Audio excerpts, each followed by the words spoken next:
Welcome to Dodger Stadium, or as it used to be known, Chavez Ravine. Dodger Stadium is an iconic part of LA's history, but it's also an unlikely flashpoint for this whole misurbanization thing.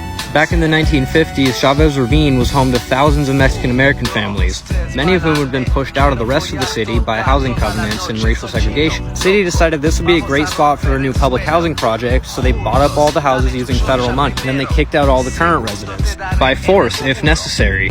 Even those who were compensated usually got far less than their homes were actually worth. But then the strangest thing happened. The housing projects never got built. When that guy got elected, he decided to scrap the whole project just because he was against public housing. Instead, they raised the land and kicked out all the families and then just let it sit vacant for 10 years before they sold it to the Brooklyn Dodgers to try and get them to move west. Just a few years later, they were building Dodger Stadium. If you want to learn the full history, this is a really good documentary. It's on YouTube. Go watch it. But now instead of the public housing that was supposed to be here, there's a giant parking lot and an empty stadium. Pretty views though.